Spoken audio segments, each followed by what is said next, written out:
Задоволство ми е да ве поздравам и оваа сабота во надеж дека повторно сте на фреквенцијата на телевизија Алфа во исчекување на уште едно ново издание на емисијата Фактор среќа поддржана од Државна лотарија. Емисија во која зборуваме за среќата со наши познати и успешни луѓе од различни сфери и професии. А денеска ќе се дружиме со наш успешен танчер и кореограф кој што токму оваа година одбележува 3 децении од неговата успешна интернационална кариера. Тој потекнува од Штип, своето образование го започна во Државниот музичко-балетски училишен центар Илија Николовски Луј, за подоцна да успее да се запише на престижната Кралска танцова академија во Ротердам, Холандија, и од тука па натаму започнува неговата извонредна светска кариера за која што ќе проговориме во следниве половина час. Игор Киров, денес мој и ваш гостин во Фактор среќа. Игор, здраво и добре ни дојде. Здраво и добро ве најдов и поздрав до сите гледачи на вашата телевизија. Навистина се радувам што си денеска тука во нашето студио, особено затоа што ова е веќе втор обид да те добиеме. Во последно време некако почесто си во Македонија, но секогаш имаш многу ангажмани, многу обврски. Минатиот пат за жал не можевме да ги усогласиме термините, но сега конечно еве, тука си во Алфа. Тука сум. Фала на поканата и навистина ми е драго што јас и ти се знаеме толку години, а не знам последен пат кога сме имале вака интервју. Одамна. Така да баш ми е драго што после толку време сум повторно со тебе, сум гост во твоја емисија, затоа што се знаеме одамна и мислам дека имаме толку многу што да си кажеме и да кажеме на нашата публика околу сето тоа што се десило во изминатите 30 години, како така, се кажа. А особено зашто се познаваме 34 и 35 години, а во таа временска рамка навистина ти успеа да изградиш една одлична кариера и како танчер, и како кореограф, и навистина има зашто да се зборува и зашто да се раскажува, да, но ќе почнеме од почеток.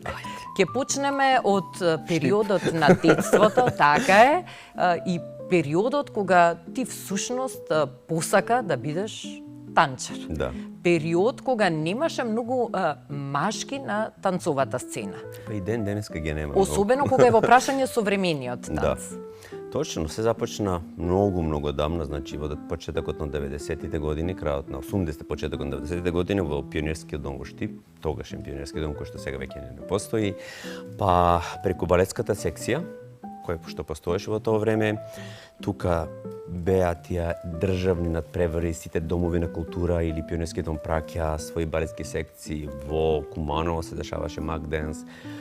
Па за да таму бидам препознан од професионалците од МБС кој што беа во жири, потоа следуваше Маквес, каде што публиката уште подетално ме запознале со од 90-та година па се до 96-та, почнувајќи од игра салса, време за плачење, се до виолина и гитара, кога излегов од Македонија и од 96-та, 2026-та, тотално курсот на мојата кариера се промени од, да кажеме, од шоу бизнис во уметник или танчер за модерен танц или модерен танчер. Кого мислиш дека го наследи тој талент за танцување и за создавање? Па не знам, да бидам искрен, мислам дека во фамилијата мислам дека мајка ми конкретно е повеќе со играњето, ајде да кажеме, мислам дека од неа е таа мала жичка што постои во мене, тој талент. Кај мене го имав талентот, но немав едукација, немав школа. Јас, нели, се збориме за 90-те години кога во помалите градови, мислам, и денеска, ајде сега има балетски студија, тогаш ни тоа го немаше. Така да јас бев на некој начин само се додека не додев во Скопје и не влегов директно во балетскиот оддел, каде што ги видов или ги согледав моите први почетоци, моите први позиции, што е балет, каков е балетот, како треба да функционира, а во меѓувреме, леле, заборавив, после Макфест беше Ребис, мислам, Игор. Ќе го спомневме тоа секако. Ребис беше, тачно, беше Ребис, значи, како што работев во балетското школо, мислам, како што се едуцирав таму, така и со Гоца во Ребис, така да некако доста плоден период каде што јас само сакав да учам, да се надградувам, затоа што тоа беше просто додека бев млад, дека телото се уште беше свежо и спремно да учи, да добие нови информации, затоа што знаев дека, сум рекол неколку пати, дека во мене имаше многу повеќе колку само да бидам еден обичен танчер. Ке се навратам уште малку поназад, јас имам завршено средно ветерина. Така да, јас почнав да се бавам. И таа љубов кон животните те држи до денес, затоа што имаш еден прекрасен миленик, од кого што не се одвојуваш. Точно, си имам куче, веќе 2,5 години, за кого мајка ми се грижи, кога не сум тука. Си го најдов и си останал со нас. Го спомна Ребис, значи танцовото студио Ребис, кој и до ден денес работи, а своевремено беше едно од првите танцови студија кај нас, и ја спомна Гоца, Гордана Попхристов, која што исто чинам дека имаше една важна и убава улога во твоето патешествие по танцовите сцени. Она беше, значи, жената, особата која што ми ги отвори очите и ми го укажа талентот кој јас го владеам, затоа што пак, како што реков, јас бев несвесен што моето тело е способно да направи.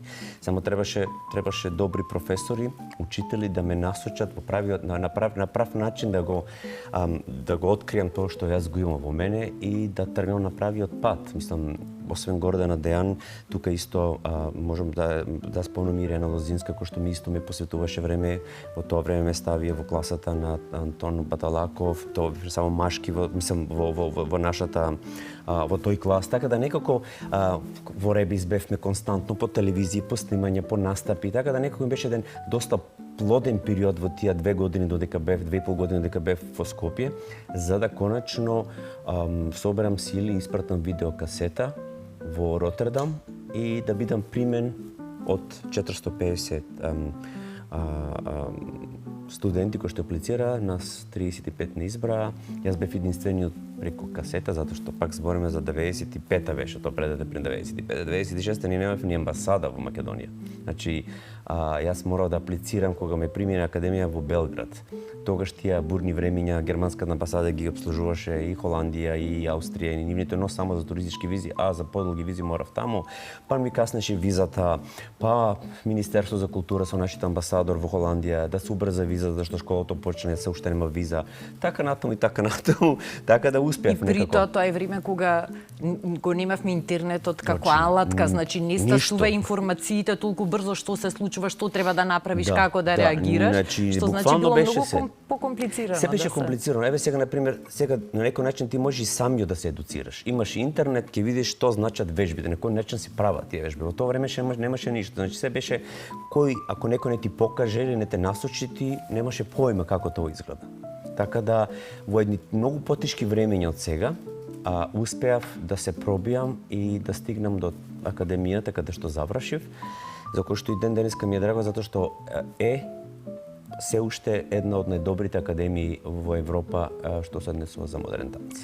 Пред да се запишеш на оваа престижна академија, го помина тој период, кажа тука во Ребис, со многу настапи, не постоеше музичка вечерна шоу емисија или фестивал да не се појават танчерите на Ребис, некако бевте задолжителен декор. Новогодишна програма, 12 величествени водени лудори, Макфест, Интерфест. Се што беше популарно, беше голем настан. Значи, баш пред некој ден зборевме, немаше ивент каде што Ребис не беше поканет, а јас како единствено машко во Ребис, тоа значи дека јас играв константно. И тој период ти всушност веќе ја искуси, ја живееше славата. Тоа беше период кога ти веќе беше популарно име и презиме кај нас и сега наеднаш после таа популарност, гостување на сите фестивалски и телевизиски сцени, одиш во една друга средина каде што успеваш да бидеш еден од 35 млади талентирани танчери кои што поседуваат таков потенцијал каков што си носиш и ти во тебе. И колку сега се сменја работите, колку требаше се да почнеш да учиш повторно, наново, дали само се надоградуваш или комплетно мораше да стартуваш од... Морав комплетно да идам све од почеток, затоа што системот во Ротердам е другачи, менталитетот на размислување на еден умбитник е другачи, затоа што, пак ќе кажам, јас го имав искуството тука, но беше базирано на шоу бизнис. Значи, настапи кои што беа од карактер, како што идеш во дискотека, идеш на емисија, се играш позади играч, позади пејачи.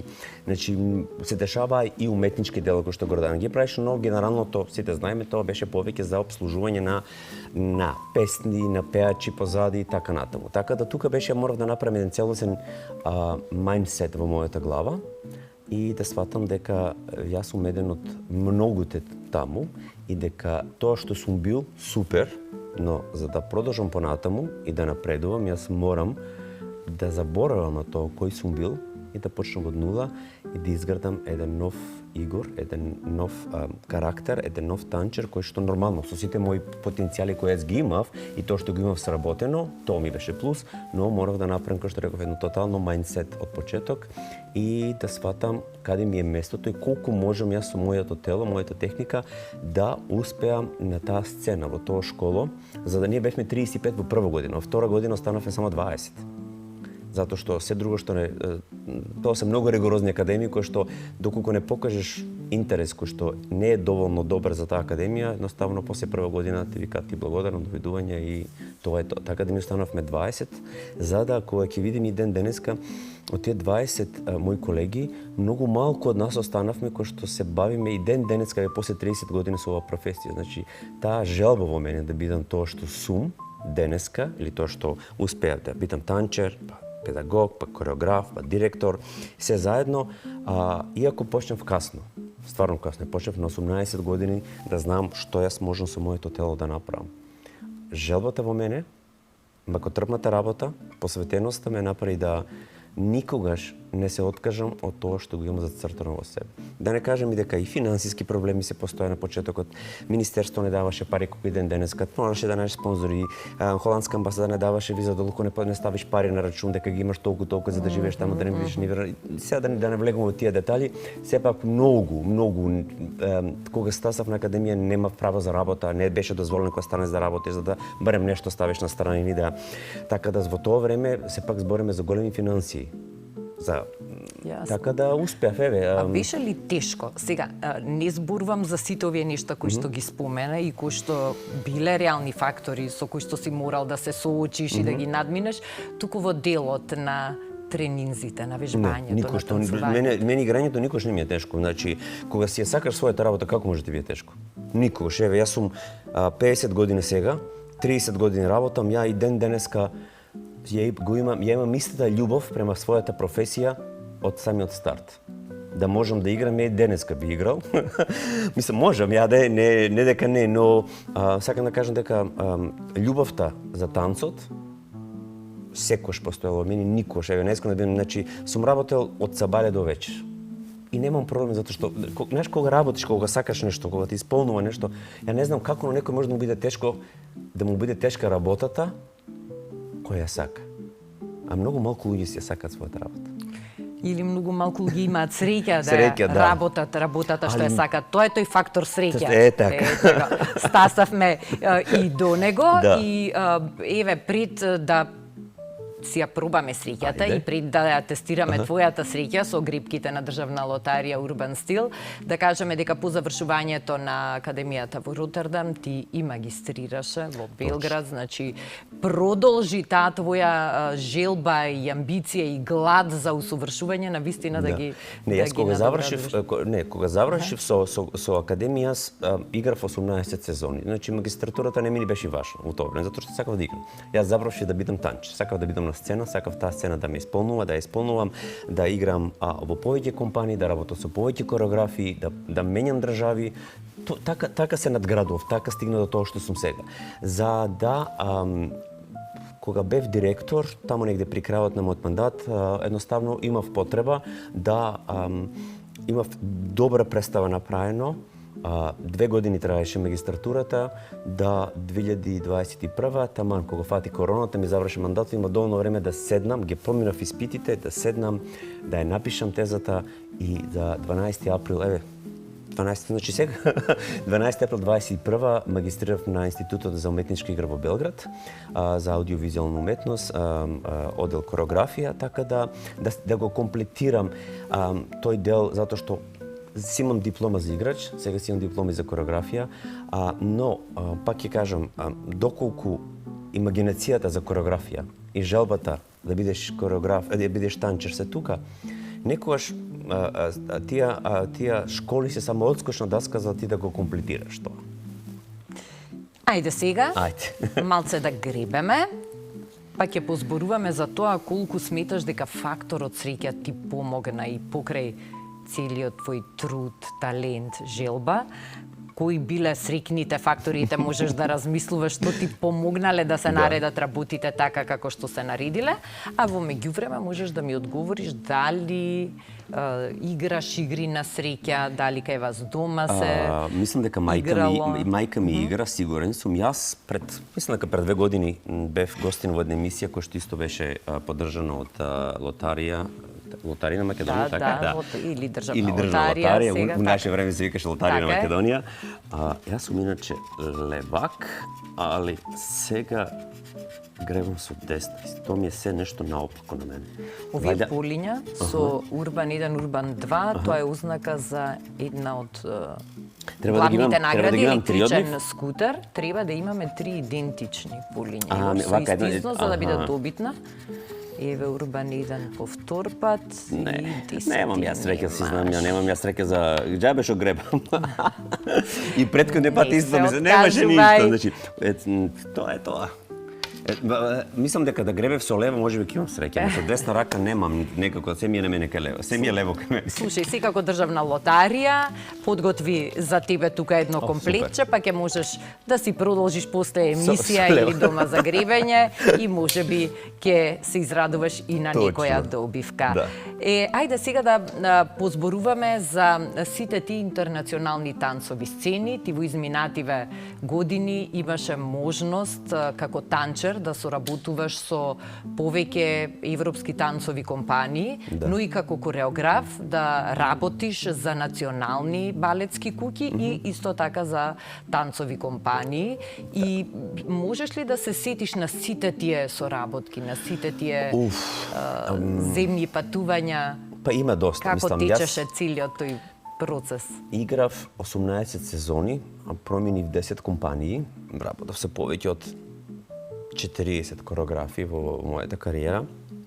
После академијата останав уште 3 години во Холандија работев, па се префрлив во Германија, па во Швајцарија, па пак во Германија, па во Австрија, па пак во Германија, па пак во Австрија, па после во Франција, па пак во Германија, така да некако се ми се вртеше околу германското говорно подрачје, за да не знам, буквално доста од нив ги има. Значи, од помала компанија до поголема компанија, сакав да променам компании затоа што мислев или се уште тврдам дека со секоја промена, со работење на нови кореографи, ти се надградуваш. Не секогаш во секоја компанија ти се свиѓа тоа што ќе го добиеш. Некогаш, си работам работата, да, платен си за тоа, но не секој кореограф е кореограф кој што ти исполнува.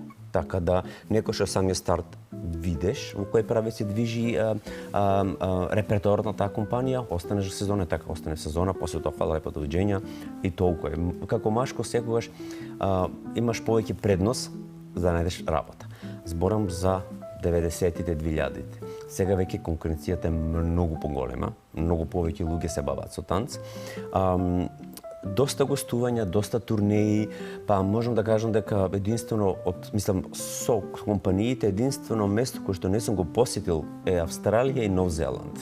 Тоа се 2 континента кои што се таму, а останатото преку Кореја, Јапонија, Аргентина, Канада, Америка, Европа веќе секако целосно, до одредени делови во Африка, така да Индија, Русија, убави искуства, убава надградба. Во меѓувреме додека бев танчер, нели, за да бидеш кореограф ти мораш да анализираш како еден кореограф работи со вас, со играчите. Така да тоа ми беше исто како работев со доста кореографи, се учев, гледав како се поставува, кој концепт, на кој начин кореографите ја поставуваат својата представа, за да со тек на времето се појави желба кај мене јас да бидам кореограф, јас да се опипам, нели, си да ние почуваме со дуети, со трија. Така да после 4-5 години од како само играв, таму негде 2002-1 веќе покушав да го направим мојот прв дует за 2005 да стигнем и мојот прв натпревар во Нагоја, каде што добив награда за најуспешен млад талент за кореографија. Тогашни жирио беше Маја Плисецкаја, легендарната Маја Плисецкаја. И потоа со тек на времето, иако играв, јас се уште сакав да видам како моите кореографии ќе функционираат на светските надпревари за кореографија, затоа што нели сите од нас почнуваме, па ако се докажеш дека си добар на надпревар или земеш некоја награда, после тоа почнува да се отварат и други врати. Така да кај мене беше од Нагоја до Пекинг, до Канарските острови, Хановер,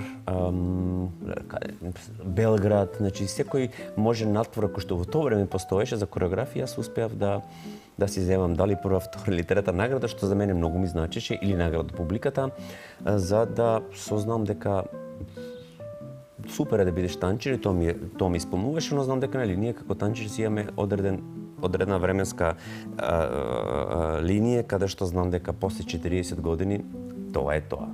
Сакаш негаш ти треба да размислуваш што понатаму. Така да сватив дека додека бев танчер, дека и кореографијата ме плени, ме носи. Почнем полека исто да се бавам со педагогија, да подучувам, да држам семинари. Да, визитинг професор на неколку факултети во различни земји, да. Така да му, знаеш, како кариерата како танчер полека се спушташе во некоја мирување, така другите две функционира и да во некоја нагорна точка, за да 2014 јас престанав да играм, 7 јули 2014, со една многу убава представа која што ја играв претходно, ја вративме во Дрезен дека бев, и тоа ми беше некако, германци викаат, апшит, као завршна представа, и на многу убав начин си ја завршив кариерата од 18 години како танчер, за да веќе 2015 бидам поканет да станам уметнички директор на балетот на Хрватското народно кazalište во Сплит. Останав 5 години, фати короната, не фати сите како што не фати, и после тоа одлучив да бидам слободен уметник, како танчер, како кореограф и педагог. И еве, од 22-26 веќе 4 години како полека продуцирам, еве, прошлата година имав 3 премиери, ова година пак се закажен 3 премиери, едната само што заврши пред недела дена.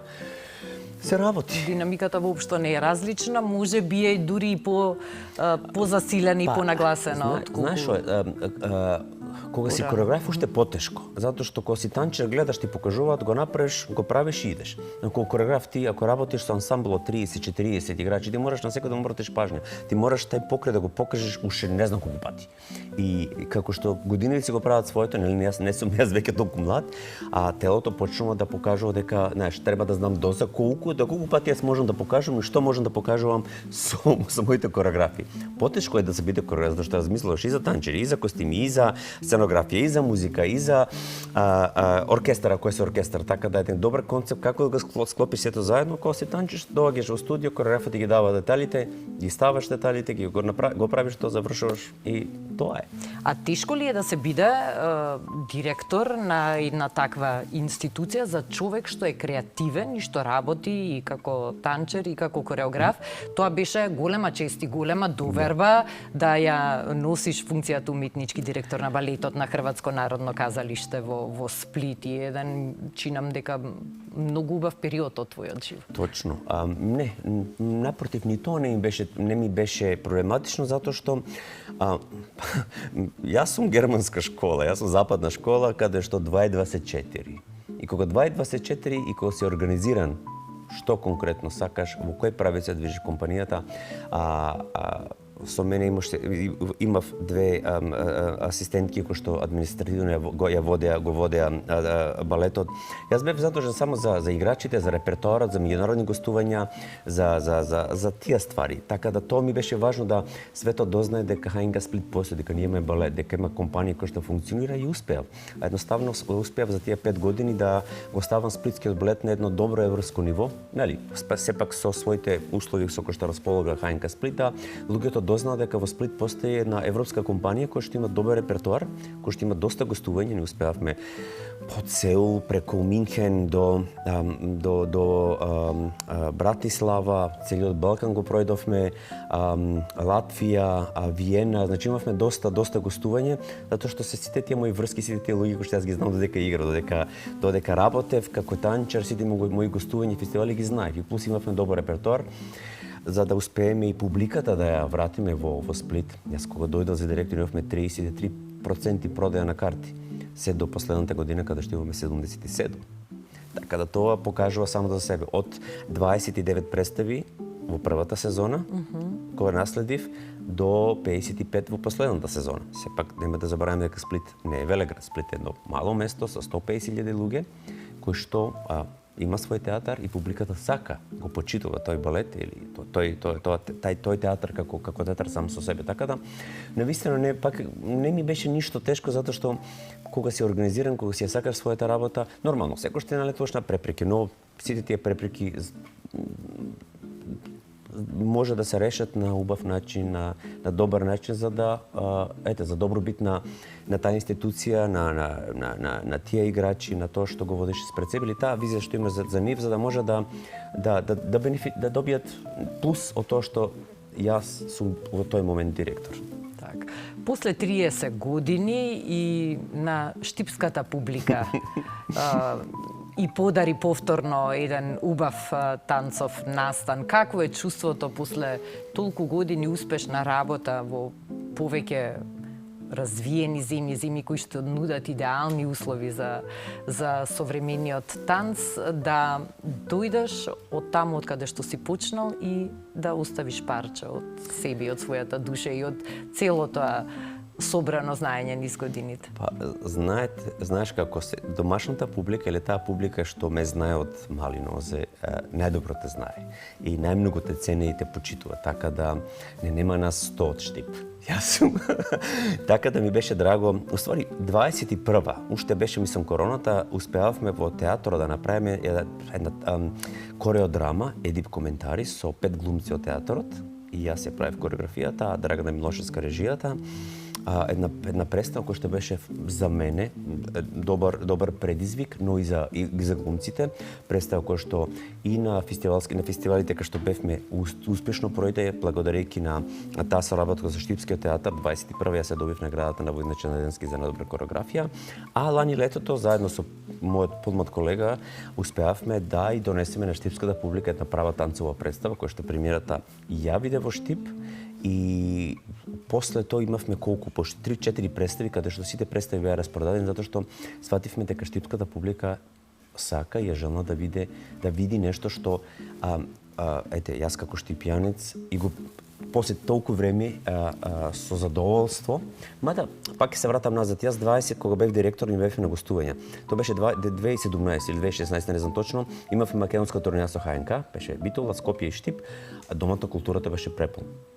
Така да, таа публика ме знае, таа публика, само кога ќе се спомне моето име, јас мислам дека секој сум се трудел на свој начин да допринесам за развитокот не само на штипската култура, мислам на културата или танцовата култура во Штип, него и во Македонија, затоа што пак ќе кажам, не сме многу што се бавиме со оваа професија, кој што сме излезени надвор од границите на Македонија, така да кога нема толку малку, убаво е секој дел од нас да го дадеме на било кој начин за развитокот на таа танцова сцена во Македонија.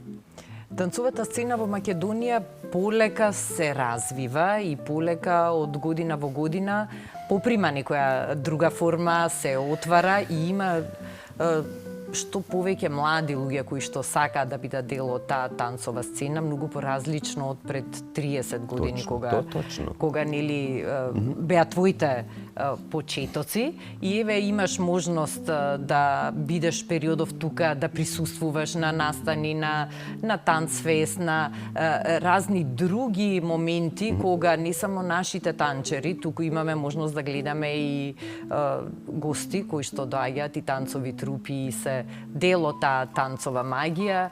Што мислиш дека ни недостига, или што е она на што најмногу треба да работиме за да ја поттикнеме и да доразвиеме танцовата сцена? Ова е многу голема тема на разговор. Јас, како особа која што сум толку долго во оваа професија, и еве, не сум константно дел од тоа што е во Македонија, но идам, се враќам, гледам.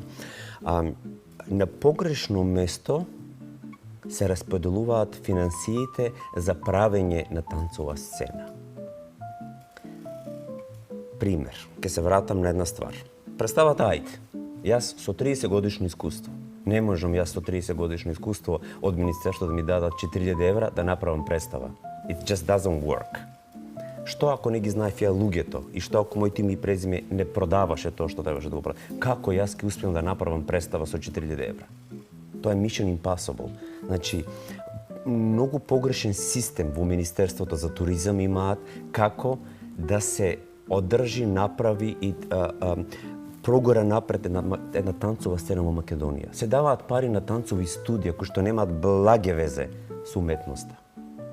Не може на танцово студио да го маа македонското знаме некаде на паркети, да зима 10.000 евра, а јас со 30 годишно искуство, со сите мои награди, со целото моje CV, да зависам, ако сакам да направам нешто независно во Македонија, од луѓе кои што воопшто не разбираат што значи зборот танц. Тука, значи тоа е само базична ствар, не ќе да влегувам во детали. Секој се труди на свој начин да ја гура својата танцова сцена, но ја како од страна гледајќи и сите тие што творат, место да се даде шанси на млади луѓе кои што стварно сакаат да направат нешто, не може млад кореограф со 2000 евра да направи представа. Тоа е една, затоа реков, тоа е една многу голема тема на разговор во што се случува, затоа што во Македонското министерство за култура и туризам, и како тоа министерство треба на паметен начин да ги распореди средствата и да поттикне генерации да развиваат танцова уметност. Не можат баби и жаби да бидат во исти термин ставени и некои да земаат повеќе финансии, отколку јас, пак ќе кажам, со 30 годишно искуство, да јас и денеска треба да се докажувам кој сум, за некој да каже чекај. Така да, што и да кажам, се друго мислам дека ќе иде во правец каде што луѓето можеби да ме разберат погрешно, па сега зошто, како не, тоа е тоа. Фала Богу што јас не зависам тука. Замисли како било да јас зависам од Македонија, јас да чекам годишно да ми ги дадат тие средства. Како ја како уметник ќе успеев да се изградам како уметник чекајќи на тоа. Танцовата уметност е многу тешко, значи многу тешко ти може да добиеш спонзор за да направиш нешто. Тоа ако евентуално ако стварно некој те знае, многу те знае лично, особено, за да може да добиеш некоја минимална сума за финанси. Толку баш и претходниот пат го разговарав во министерството, значи едноставно луѓето нека да инвестираат. Значи во Германија театрите од што зависат? Не од спонзори, него зависат од министерството. Тоа министерство треба да си едуцира својата публика, а не да крати. Законот, начинот како функционира се во Македонија е стварно потребно да се направи на многу голема реформа. Имав среќа додека бев директор да ја правиме таа реформа и тај нов закон за култура во Хрватска, каде што успеавме да збалансираме ствари. Хрватска е сепак Европска унија и ако ние сакаме да идеме кон Европа, а го имаме социјалистички, комунистички систем на функционирање, некоја фасада која што од тука ќе падне, па ќе се дигне, па ќе се затвори, никогаш нема, без реформи ние немаме култура. Да, затоа се значајни тие интернационални искуства што ги имаш ти и други луѓе што успеале да се докажат надвор и да изградат убави кариери, да Точно, а мислиш дека некој се јавил од министерството да ме праша на кој начин ја би можел да помогнам со моето искуство како кореограф, како директор, како танчер, како менаџер, како човек кој што успеа, кој бев од првите, во Хрватска се 3 балетски компании, во Загреб, Риека и Сплит. Ние го правевме, тој закон за култура. Не, кај нас тоа не постои. Кај нас се што е наше, не знаеме да си го ценеме, а секош другото од страна си го ценеме повеќе. Тоа е некако наш синдром. Како јас во Белград направив национално дело, Бановиќ Страхиња, во Македонија 10 години не може да направам ништо. Некој треба да се запете у министерство или у таа Северно национална опера и балет. Како? Зашто?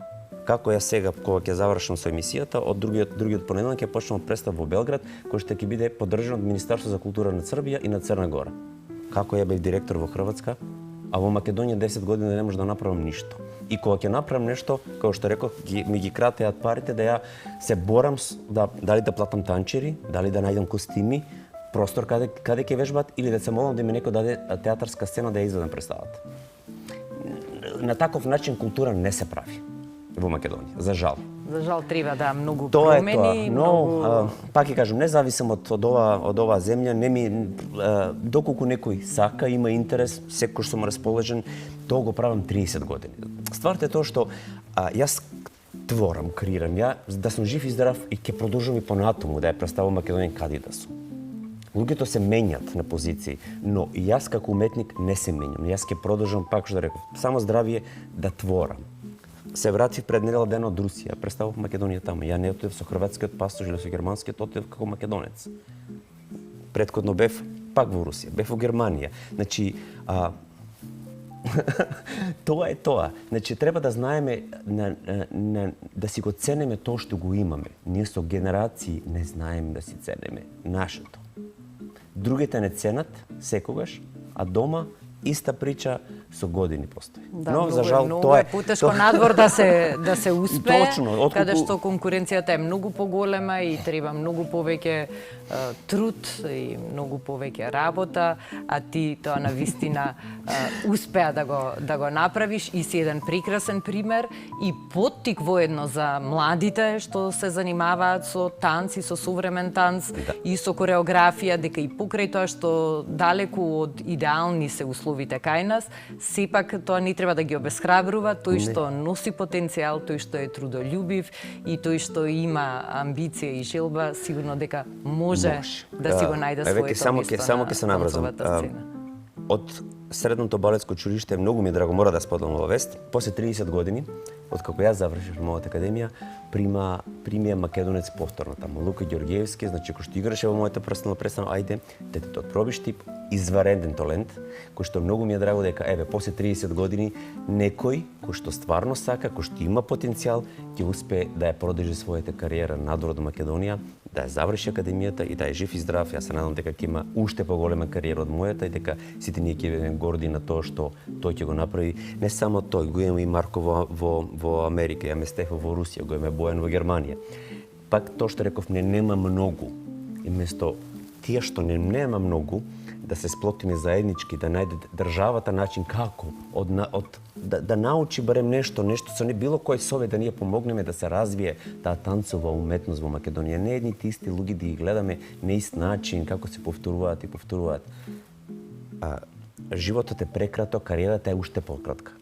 Ние имаме 20 години кариера како танчери. Ако немаме повреди у текот на својот живот. Некои завршуваат и порано. Ако е се идеално како што си тој посакува да биде. Добра, здрава кариера, 20 години ако искараш, тоа е супер. Сега, некој има и по 25, но пак ќе кажам, се зависи од тоа колку ти во својата кариера си имал повреди, колку ти е повреди, нели како ние стареме, телото не е исто кога си 20 и кога си 50 или кога си 40. Секако. Игор, ми беше задоволство што можевме да продискутираме за сите овие нешта и да ги доближиме на македонската публика, иако нашата јавност те знае и те следи, и мислам дека имаш поддршка цело време и од медиумите, дека се пишува за тебе, се зборува, а ова е како еден сублимат на тие 30 години години искуство и интернационална кариера и ќе ти посакам и во следните години уште многу успеси, уште многу кореографии и уште многу убави моменти и да доживеш на танцовата сцена, а и да и подариш на публиката што го сака танцот. Благодарам и јас се надевам само здравје дека јас и повторно ќе живеам за да ќе творам, за да допринесам за развитокот на македонска танцова сцена, но се разбира и за сето оно што е испред мене за како кореограф. Ти благодарам за одвоеното време и за гостувањето, а ви благодарам и вам што одвоивте време да го проследите и ова денешно издание на Фактор Среќа. Ќе ви посакам убава вечер, уште поубав викенд и Факторот Среќа нека биде секогаш ваш верен придружник и сопатник. Пријатно!